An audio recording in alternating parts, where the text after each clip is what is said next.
A lot of families around here have sheep, and they use them as a food source. And their wool they use to make rugs.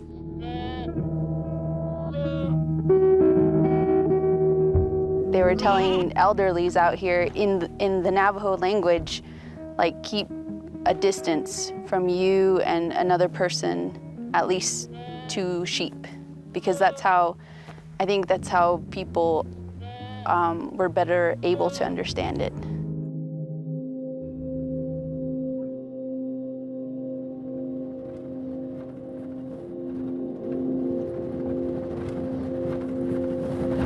We zijn over kleine, hobbelige zandweggetjes aan het rijden midden in Navajo Nation. We zitten super afgelegen. Navajo Nation, grootste Native American reservaat van de VS. En we zijn naar hier gekomen omdat de Navajo's heel hard getroffen zijn door COVID-19 en de hele coronacrisis.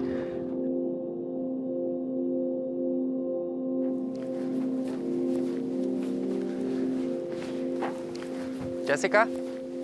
Hi. Hi. How are you? Good. Thank you so much that we could be here. Yes. This is quite the scenery. Yes. I love it. It's home. How is it growing up in a place like this? Because it is quite isolated. Yeah, it's a huge pain when we have to get food. Yeah. And supplies, yeah. Because you have to drive how long? On average, maybe like 2.5 hours. Oh, wow. Yeah. Okay. So everything here takes time. Everything here takes time. Living here requires a lot of patience and probably a lot of perseverance. Yeah. Although people have to keep reminding me that that's what this place requires. My normalcy is probably different than everybody else's normal. Jessica woont hier met haar zussen en broer, moeder, vader en grootmoeder en een hele hoop dieren. Moonshine. I think he just doesn't recognize me with my mask on. Veel meer afgelegen kan je niet wonen. Het is een van de laatste plekken waar je zou verwachten dat het coronavirus zou opduiken. I think people thought we were gonna get it last, if it came at all, but we didn't get it last. I think we got some of the worst cases first, and I think a lot of people lost their lives because we're so remote. We didn't really understand how it was transmitted. A lot of people just carried it with them. And there's only very few places to get like gas and water. And so everybody goes to those places. The fact that we're all separated by miles of just open land was not even enough to protect us.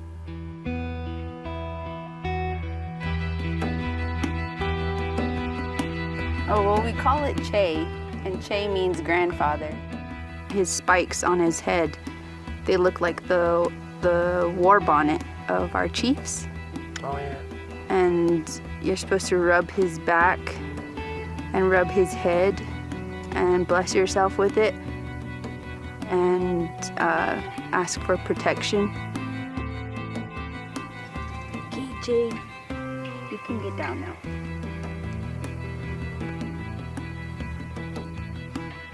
1 op de 40 bewoners hier raakte besmet. Bijna 600 mensen zijn eraan bezweken. Ongeveer elke familie werd geraakt. Her clan, her relative, in a way it's her auntie passed on, and then her uncle passed on to that too. So it came real close, that way to our homestead. Yeah. And on my side, I live, my family clan is a ways up the hill, and I lost an uncle and his wife and a nephew due to COVID. So like that, yeah, it did come close.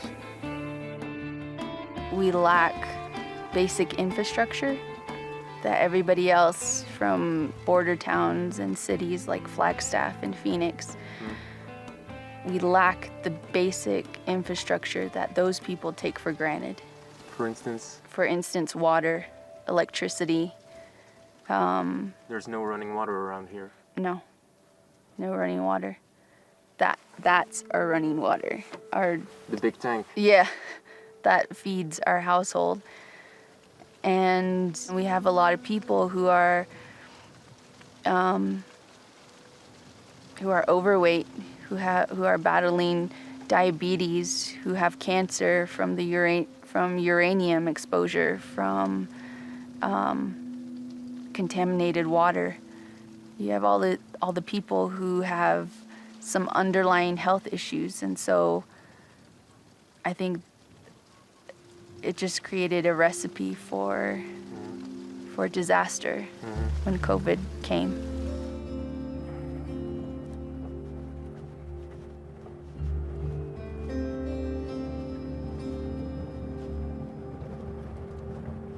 We zijn Jessica aan het volgen. Ze wil tonen waar de lokale gemeenschap het water haalt.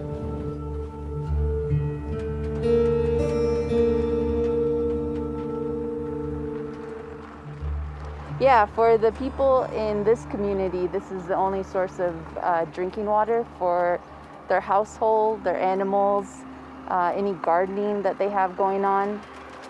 It's been kind of dry this summer here. Yeah, not much rain. How many times a week do you do this? 4 times a week, maybe. 4 times a week you come and fill this. Yeah, these are for my horses. People have to come here and get their water, and they only have so much water.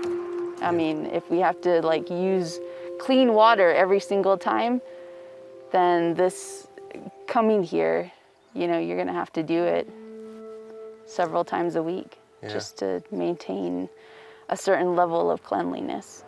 And there's also just one pump, everybody's touching it. Yeah, some people, they have alcohol wipes with them and they'll try to wipe it down. Het virus kon zich hier razendsnel verspreiden en eens de mensen ziek werden, was er onvoldoende medische zorg in het reservaat om mensen te behandelen. Tests were limited, so it's just first come, first serve. Hospitals are already strained for resources, even without COVID. So the experts and the people that are needed are not readily available here either. In terms of ventilators and stuff like that, was that available here in the nation? Those types of bigger equipment and medical resources were not available. Again, it's the resources that we just don't have. And To say that COVID has exposed all the weak spots of your community? Definitely. It didn't expose it because everybody knows it. Everybody who lives here knows it. It just made those shortcomings in our nation that much bigger.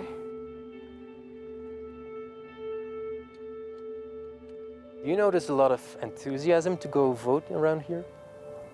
A lot of people around here are more cynical, and I think that they're just looking at the lesser of two evils. I think us, especially in Indian country or indigenous people, we've always been neglected on both sides of the aisle, Democrat and Republican. We've always been let down. Mm-hmm. None of them have served our interests fully. And it's been like that since the very beginning.